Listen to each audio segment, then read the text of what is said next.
Alright, I am so glad that I don't have to talk about Twitter gas leaks and reports from the Evo Japan Elena build anymore. And that is because a few days ago, a big embargo lifted on Elena gameplay footage. Before we get started, please make sure you hit that subscribe button. I'm gonna be completely honest here. I don't have a whole lot to say about the actual Elena stuff, but I'm going to be mostly focusing on the system mechanic changes that have been pointed out in this new footage and kind of talking about my thoughts on the changes and how it might or might not impact the meta of Season 3.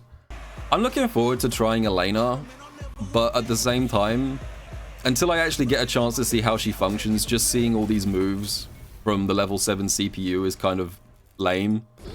Especially because level 7 CPU, all it ever does is mash DI 24/7. It's like the least useful way of demonstrating characters.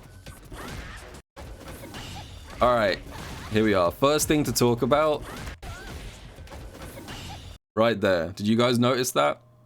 So, it looks like the gas leaks were true. Or at least to some extent the gas leaks were true. The decent parry, the imperfect parry, the subpar parry, whatever you want to call it, the acceptable parry, it is real.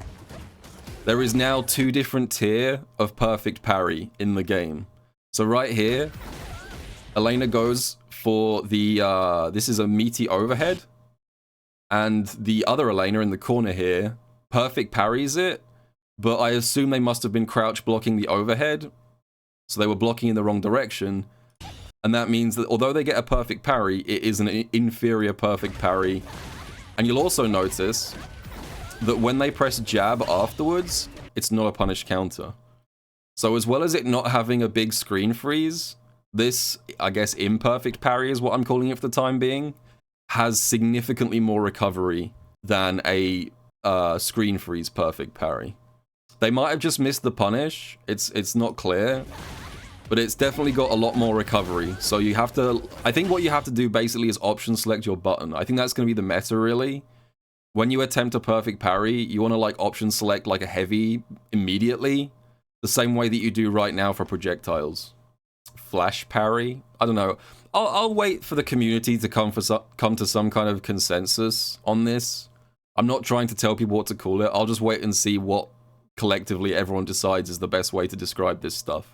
But yeah, for the time being, I'm just calling it an imperfect parry.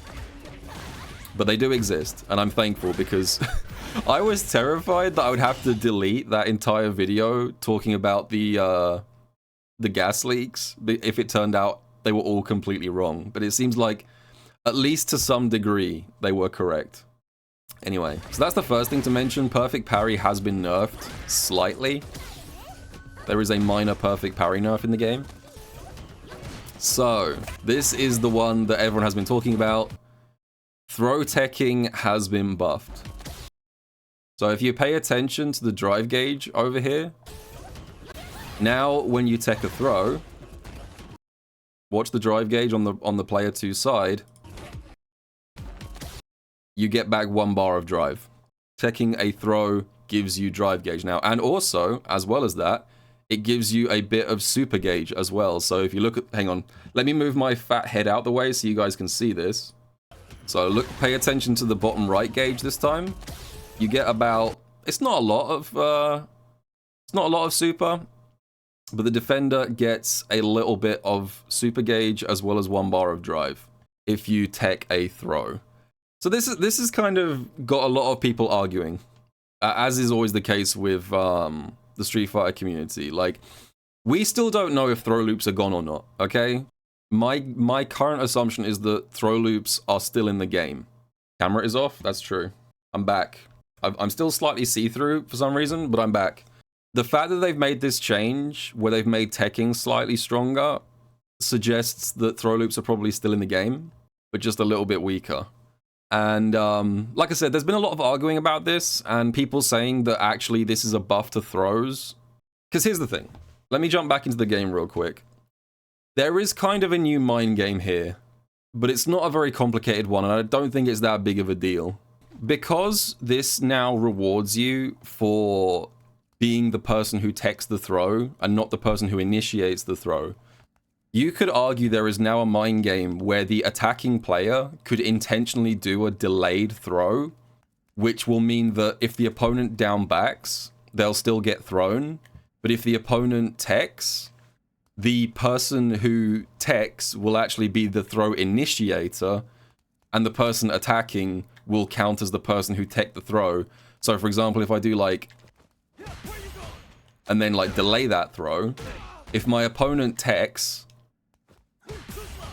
on this delayed throw, I will actually get, as the attacking player, a bar of drive. So some people have said, you could argue this actually makes the offensive player in an even stronger position, but I don't really think that's true.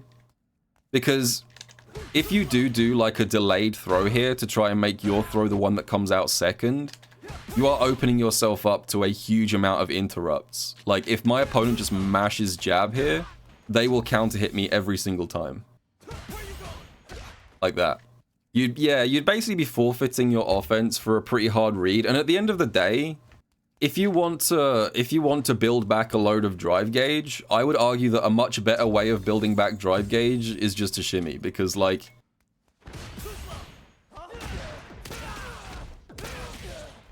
yeah, so like if you land the shimmy, you get refunded a lot more than 1 bar of drive anyway. So I think people panicking about how this accidentally makes offense even stronger are wrong. I do think this buffs defense very slightly, but it's hard to gauge this one, honestly. This change is hard for me to review because all of these changes in isolation are difficult to figure out how they fit into the bigger picture. That's what I'm struggling with right now. I know people probably want me to have a hot take about how, like, this is really good for defense, or this is a worthless change, or any of that stuff. I think my guess right now is this is a small buff to defense, but not that big of a deal. But again, we need to see how this all fits together, because trying to predict how the metagame is going to shape out when we don't know any of the changes to any of the characters is a recipe for disaster. So on paper, I think it's probably a move in the right direction. Anything that makes teching throws feel less terrible is good, because right now, the thing about teching is that it feels so bad even when you land it. Like, even when you successfully manage to read that your opponent is going to go for a throw, especially in the corner, your reward for making that extremely risky play is that you inflict 0 damage on your opponent, you get no frame advantage, you get no resources, and you're still cornered. Like, that's one of the reasons why throw loops are so obnoxious right now, is that even when you are correct on the tech, you still feel like you're basically fucked in the corner a lot of the time. So just giving you a little bit of drive, I definitely feel could be like nice. And the other thing is, and this is something that I don't know if people have talked about much, is that drive gauge increase buffs have implications that aren't immediately obvious. So like, for example, if you tech a throw in Season 3 and you get back a bar of drive, the effects of getting back that bar of drive might not actually change anything until like 30 seconds later in the match.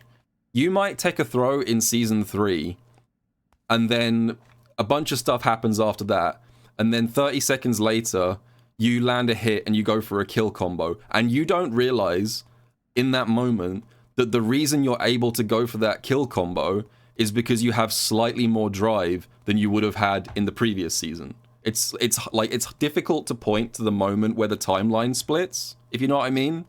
So you might not notice that the reason that you suddenly win a round in Season 3 is because of a slight drive increase that happened 20 seconds ago from a throw tech. So like I said, it's not immediately obvious how this comes into action. I suppose the best comparison is Jamie. So like last season, they buffed Jamie so that all of his drinks, as well as giving him a drink level, they now give him a little bit of drive gauge. And that was probably the single best buff Jamie's ever had. He's still not a super strong character, to be completely honest. But just giving you a little bit of extra drive gauge here and there, it doesn't have flashy, immediate implications, but it can often be the difference between winning and losing in the long run. So this one's going to take some time to figure out, basically. And I think anyone telling you that this massively buffs offense or defense or anything is probably not telling the truth. Realistically, I think it's a good change. Is it enough? I don't know. And I think for me, my concern is that this change feels like delayed wake up. In Street Fighter 4 AE 2012, there was a huge pervasive issue in that game with unblockables. Just to take a quick trip down memory lane, there was lots of unblockables. You could do jump-ins that were either unblockable or almost unblockable in Street Fighter 4 AE 2012.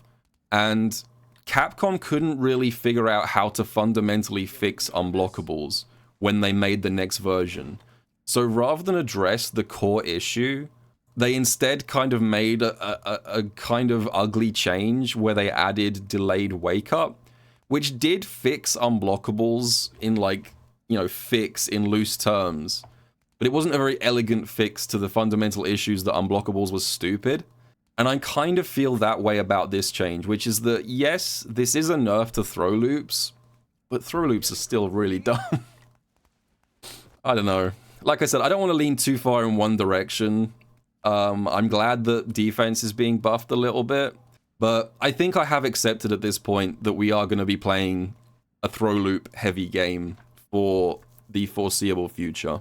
But I hope I get proved wrong.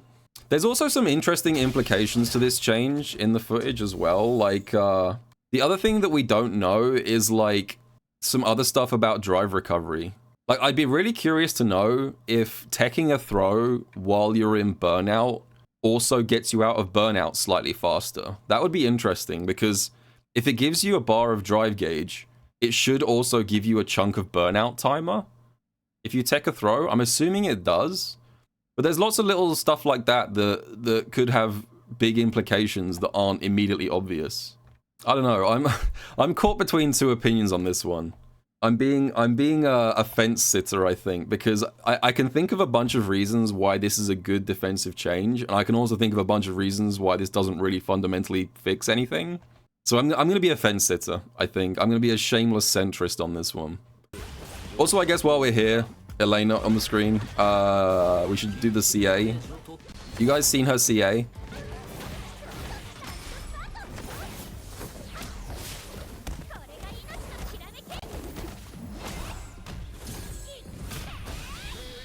Of all the ways that they could have taken her CA, I did not expect them to make it a huge Captain Tsubasa reference. This kick follow through and also the wind up with the leg behind her head. This shot, this is the most blatant Captain Tsubasa reference I've ever seen in my life. It looks good. I didn't think they'd go that direction with Elena, honestly. That's not what I was expecting. Anyway, so yeah, that's the new stuff. I'll keep you guys posted as and when more new information drops. So throw has been slightly nerfed. Perfect parry has been slightly nerfed. Those are the two things that we know for sure. But I need the rest of the picture to figure it out. But let me know what you guys think down in the comments. And I will see you guys all in the next video.